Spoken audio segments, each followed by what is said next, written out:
Hey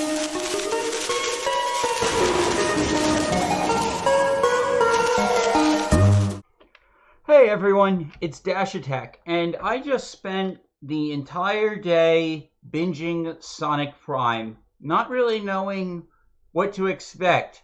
Was it going to be good? Was it going to be bad? Was it going to be cringe? And I can happily say it was neither of those things. It was freaking great.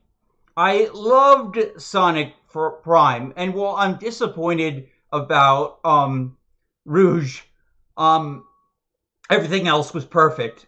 It was like, yeah, they got the characters right. They introduced they have a story planned out. They have Sonic going through all these different things, and they actually told a better multiverse story than Doctor Strange. I'll get into that, but before I do, I just want to ask you all to hit that like and subscribe button. Now, with that out of the way, let's get into Sonic Prime. So, the first two episodes kind of jump around with time a lot, and that could be a little bit confusing given also it's also an interdimensional multiverse story.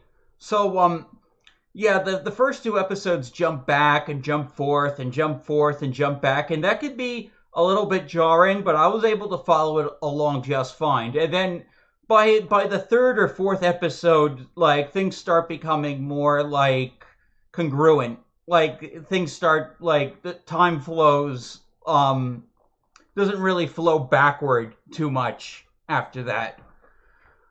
But yeah, so the show jumped back and forth a lot with time. I wasn't sure if that was a good call or not, but I mean, otherwise, I think that the intro would have been like very jarring if it hadn't been split up the way it was, which is probably why they did it in the first place.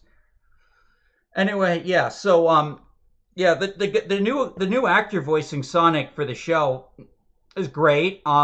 Ashley Bell is Tails is great. I liked her from My Little Pony, and she does a great job with Tails.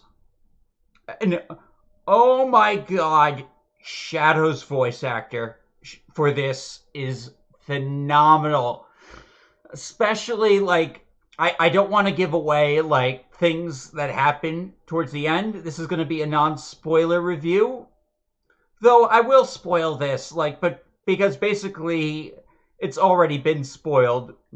Sonic breaks the multiverse, and he gets sent to all these different worlds where like he sees different versions of his friends, but all the different versions of Eggman seem to be centered in this one world that's like a dystopian version of Green Hill Zone. It's called New York City. Yeah, I know, lame name, but that's what they call it, New York City.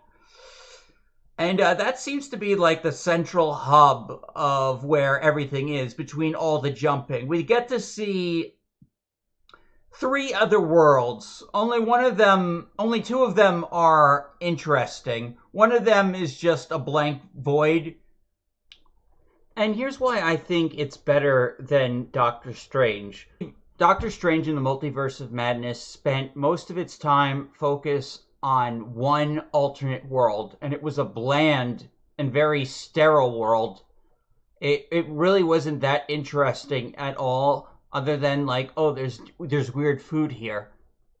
It wasn't very interesting. You didn't really see alternate versions of any of like the Avengers or anything. You just saw like alternate versions of minor characters in the MCU and a few X-Men and Fantastic Four cameos. That's pretty much it. And outside of that, there really wasn't anything interesting. There wasn't any like zany like alternate I mean, there was a zany evil Doctor Strange at the end in the world that was kind of destroyed. Whereas Sonic Prime is constantly jumping like between worlds. Like every two episodes, you get to see someplace new, and occasionally go back to a previous world. And in those worlds are all different versions of Sonic's friends, all with like different personalities and backstories. Like the Tails in the New York City is he's called Nine in this. He's got like Dr. Octopus tails, so he's like got 9 tails now. And he's got a very sad backstory. He's like the darkest version of Tails like we've ever seen. Like he's a complete loner, and he basically a misanthrope. And then you have like Knuckles as a cowardly pirate in the pirate world.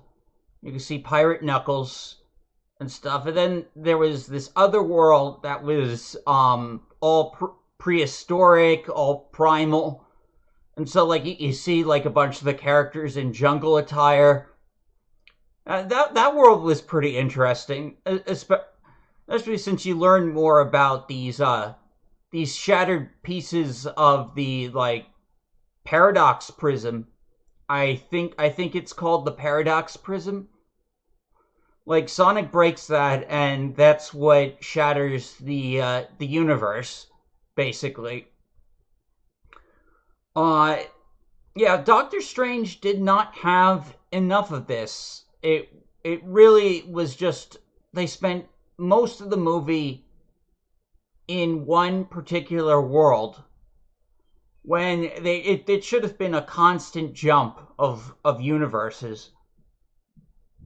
Whereas Sonic Prime is doing that, and since it's a show, it can stretch out and have like different worlds every season as it tells a larger story about this dimension that's taken over by Eggman.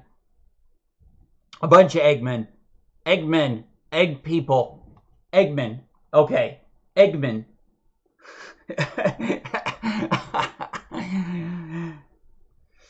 Yeah, like so all the different Robotniks. There you have it. Sonic Prime, I'd say I give it 8 stars out of 10. You know, it has a lot of Sonic references. It's telling its own story. I think it's really good. I can't wait for season 2. And oh boy, does it end on a cliffhanger. Oh man. Yeah, I hope it gets another season. Anyway, those are my thoughts on Sonic Prime. If I were to make one nitpick though, it's this one part where Sonic says he's going to collect rings like he does in the games in case Eggman hits him. Yet when he gets hit, we never see him lose rings. So it just seems like the point of it was just to make a reference to the game. That's my only... It's just very, very, very small nitpick, but one worth pointing out, I think. Thank you all for watching this video. I also would like to announce that I am going to be incorporating Sonic Prime into a encompassing video talking about all the Sonic-related stuff that happened this year in 2022. It's probably going to be my biggest video yet on the channel. I don't know when I'll be able to release and finish it, but I hope you'll stay tuned. That's it for now. Till next time.